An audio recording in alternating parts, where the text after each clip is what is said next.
नमस्कार शेतकरी मित्रांनो, महाराष्ट्रामध्ये बऱ्याच ठिकाणी पाऊस पडलेला आहे आणि भरपूर शेतकरी आपल्या अद्रक पिकाची लागवड करत आहे.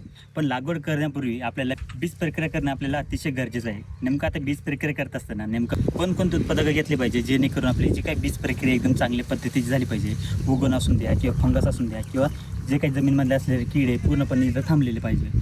अशा अवस्थेमध्ये आपल्याला 3 उत्पादकं वापरायचे. पहिलं म्हणजे कीटकनाशक, बुरशीनाशक, एक चांगल्या पद्धतीचं पोषक आपल्याला इथे घ्यायचं आहे. तर आपल्याला कीटकनाशक म्हणून इथं क्लोरोसायपरचा आपल्याला वापर करायचा आहे. प्रति 1 लिटरला आपल्याला 1 ml घ्यायचं आहे. त्याचबरोबर बुरशीनाशक म्हणून आपल्याला इथं 22 टिंग घ्यायचे आहे. प्रति लिटरच्या हिशोबाने आपल्याला 1.5 ग्रामपर्यंत आपल्याला 22 टिंग घ्यायचं आहे. आणि पोषकमध्ये आपल्याला वेलॅग्रो कंपनीचं जे काही रेडिफॅम आहे आपल्याला ते इथं घ्यायचं आहे. प्रति लिटरच्या हिशोबाने 2 ml.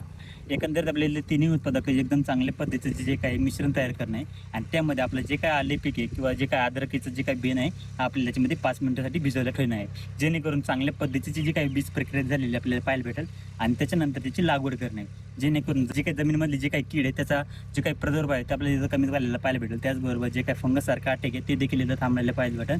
आणि तिसरी गोष्ट म्हणजे जी काही वाढ आहे एकदम चांगल्या पद्धतीने पाहायला भेटेल. त्याचबरोबर पांढऱ्या मुळांची वाढ देखील पाहायला भेटेल आणि जी काही फुटवा आहे ते देखील एकदम आपल्याला चांगल्या पद्धतीनं पाहायला भेटेल. असे एकंदरीत 3 उत्पादकाचा एक कॉम्बिनेशन करून आपल्याला इथं बीज प्रक्रिया करणे आहे. धन्यवाद.